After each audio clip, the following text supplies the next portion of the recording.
जी अस्सलाम वालेकुम। I welcome all of you from the platform of PPC आलो। जी आज हमारा 6 लेक्चर है प्री पार्टीशन सीरीज़ में, जिसमें हम दुदू मियाँ को डिस्कस करेंगे। ये फ़्राइज़ी मूवमेंट में जो हादी शरीयतुल्लाह हैं उनके क्या थे, साहिबजादे थे, बेटे थे, ठीक है। और इनकी जो सर्विसेज हैं वो बंगाल के अंदर बड़ी इंपॉर्टेंट हैं और याद रखी जाती हैं, और आपके अमूमन एग्ज़ाम्स में इनमें से कुछ क्वेश्चंस पूछे जाते हैं। देखें जी, फुल नेम क्या है? Mohammad Mohsin, popularly known as Dudu Miyan. This is important MCQ. Next है 1819 में ये पैदा हुए।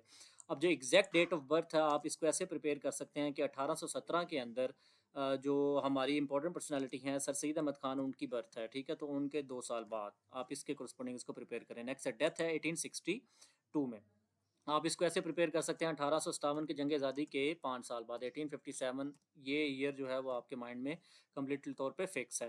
नेक्स्ट है रीजन ऑफ इन्फ्लुएंस क्या था? ये बंगाल के अंदर इनका सारी की सारी सर्विसेज हैं जो प्रीवियस हमने पढ़ी। कुछ सरहिंद में थी, कुछ दिल्ली में है, और कुछ सेम लाइक डैट इस तरह की हमने पढ़ी हुई हैं। और इनके जो फादर हैं वो भी इनकी बंगाल के अंदर सर्विसेज थी, ठीक है। तो इस बंगाल को आजकल क्या कहा जाता है जी? Nowadays it is Bangladesh now. Father क्या है? Haji Shariatullah, founder of Faraizi movement. अब इन्होंने जो फ़्राइज़ी मूवमेंट हाजी शरीयतुल्लाह ने लॉन्च की थी, इन्हीं फ़्राइज़ी मूवमेंट को इन्होंने मज़ीद एक्सपेंड किया है। देखें लीडरशिप क्या है? Took over the Faraizi movement after his father's death in 1840। 1840 के अंदर डेथ का एमसीक्यू आता है कि फ़्राइज़ी मूवमेंट के जो फाउंडर थे उनकी डेथ कब हुई? 1840 में। तो उसके बाद इन्होंने इसकी क्या कर ली? सर्विसेज स्टार्ट कर दी। नेक्स्ट फोकस क्या था इनका? Purified Islamic practices. इन्होंने इस्लाम की प्योरीफाइड चीज़ों के ऊपर क्या किया? फोकस किया। और फ़राइज़ के ऊपर, ऑब्लिगेशंस के ऊपर, जो नमाज, रोज़ा, हज, ज़कात, खुम्स, इस तरह की चीज़ें जो वाजिब हैं, इनके ऊपर इन्होंने डिस्कशन की। नेक्स्ट अपोज किसको किया है? Hindu land lordism. This is very important ji.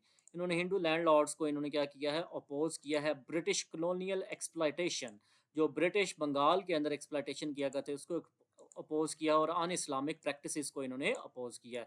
Next है जो रिफॉर्म्स इन लेके आए, सोशल जस्टिस, इक्वालिटी और एग्रेरियन राइट्स। देखिए ये एग्रेरियन राइट वाला वर्ड जो है ये सबसे इंपॉर्टेंट है, क्योंकि बंगाल के अंदर मेजरली तौर पे मुसलमान क्या थे? एग्रेरियन थे, पीजेंट्स थे। तो पीजेंट्स के राइट्स के बारे में इन्होंने बात की है। नेक्स्ट इन्होंने मसाजिद वगैरह और सेंटर्स वगैरह को मजीद स्ट्रेंथन करने की बात की, वही नमाज, रोज़ा और इस तरह की चीज़ें।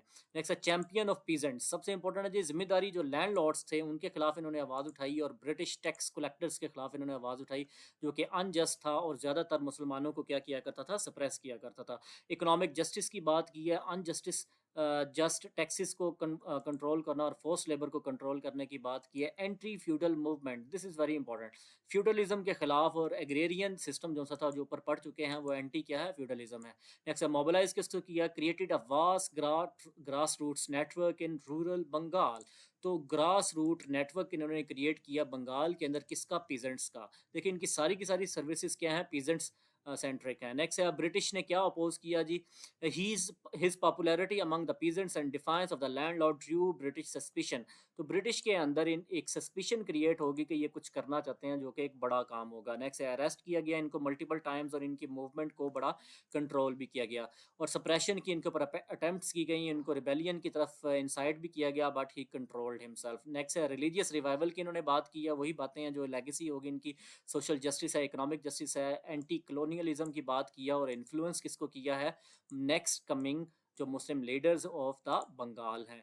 सो आई होप सो कि आपको आज का लेक्चर पसंद आया होगा। आप इसी तरह हमारे साथ जुड़े रहें, बने रहें, और सेम लाइक डैट हम मज़ीद चीज़ें कंप्लीट डिटेल के अंदर डिस्कस करते रहेंगे। Thank you very much ji.